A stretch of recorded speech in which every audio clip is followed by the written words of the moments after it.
João capítulo 8, leia aí, onde Jesus chama os religiosos, fariseus, saduceus, capitães do templo, sumos sacerdotes, os líderes do sinédrio, todos aqueles que o acossavam, com perguntas cretinas, querendo ver se arrancavam dele aquilo que eles consideravam heresia, e toda hora Jesus era considerado herege, a fim de o matarem. Esses que você vê no início, dizendo agora nós cremos em ti, aí Jesus sabe. É papo furado. Quando começa a apertá-los, quando começa a dizer, bom, se vocês creem em mim, então tem um fruto que tem que aparecer. Vocês vão ter que dar fruto, porque senão, enquanto não derem fruto, são joio. Enquanto não derem o fruto da verdade, vocês são joio. Estão dizendo que creem em mim, então notem, conhecereis. Se vocês creem em mim, vocês vão conhecer experiencialmente a palavra grega para conhecer. A verdade sou eu, é o Evangelho, e a verdade e a adesão e o compromisso com a prática da verdade que sou eu e eu ensino qual é e como nela andar, vos libertará e pronto. Aí eles na mesma hora foram botando as garras de fora, nós não somos escravos, nunca fomos, quem você pensa que é, só porque a gente gostou de uma palestra tua e dissemos que agora a gente cria em ti, tu vens com essa demanda profunda de transformação, de conversão, você não se enxerga, aí Jesus deixou e eles foram crescendo em hostilidade, aí começaram a ameaçar Jesus, aí Jesus disse, olha, vocês não são nem filhos de Abraão, porque eles disseram, nós nunca fomos escravos de ninguém. Foram escravos 430 anos no Egito. Entraram na terra de Canaã, eliminaram alguns povos de maneira chacinadora. Em relação a outros, tiveram que dividir o poder. Quando conseguiram uma unificação do espaço inteiro ocupado pelas 12 tribos de Israel, chamado de Israel, se dividiram em guerras fratricidas.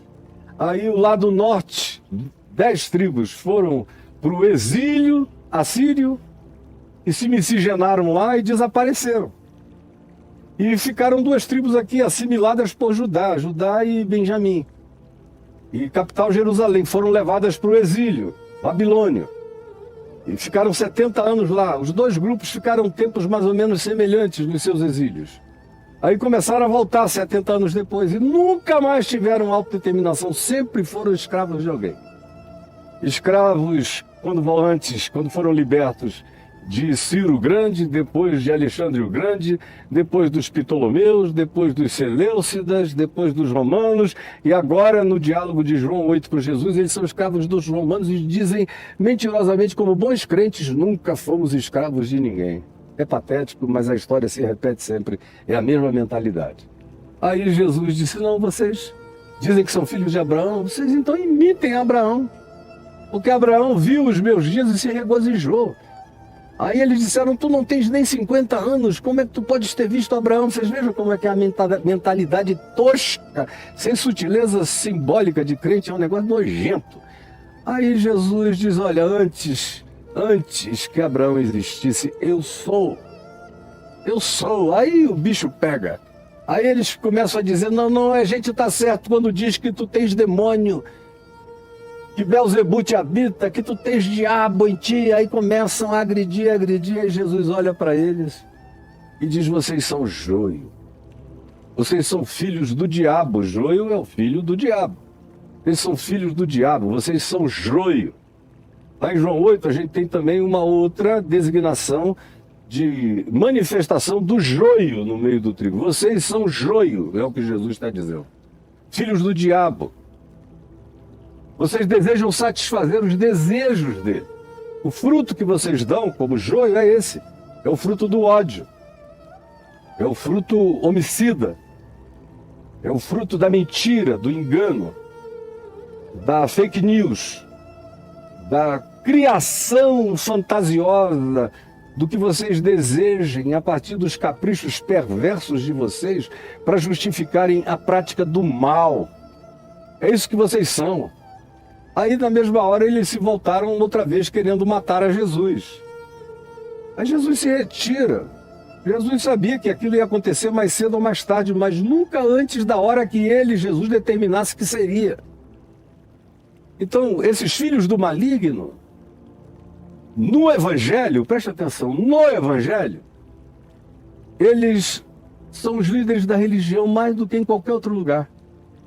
Claro que esses filhos do maligno estavam presentes na terra inteira, estão presentes. O campo onde isso é semeado é o mundo todo. Estão presentes em todos os lugares, assim como o joio está presente em todos os lugares do mundo, o trigo também. Mesmo que, como eu tenho informado, não tenha nada a ver com a informação do cristianismo ou a informação descritiva do Evangelho acerca de como Jesus foi, fez, ensinou, viveu e quanto tempo atrás. Tem muito trigo de Deus do mundo que nunca ouviu falar nem no nome de Jesus. Assim como está cheio de joio que nunca ouviu falar em Jesus e é pior do que o diabo nas suas práticas de maldade, de ódio, de homicídio, de mentira, de desconstrução. Está espalhado pela terra. Agora, na religião, quanto mais alguém acende no poder religioso de falar em nome de Deus, de se oferecer como representante autorizado de Deus e de demandar para si obediências dessa natureza, esse é joio registrado em cartório do inferno, você entendeu? Esse é joio registrado em cartório do inferno, de tão joio que é, e Jesus os identifica logo de cara.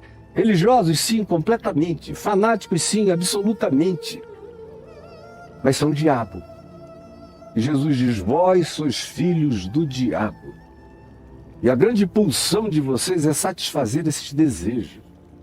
Da mentira, do ludíbrio, do engano, do ódio, da incapacidade de perdão, da raiva, da vingança, das forras.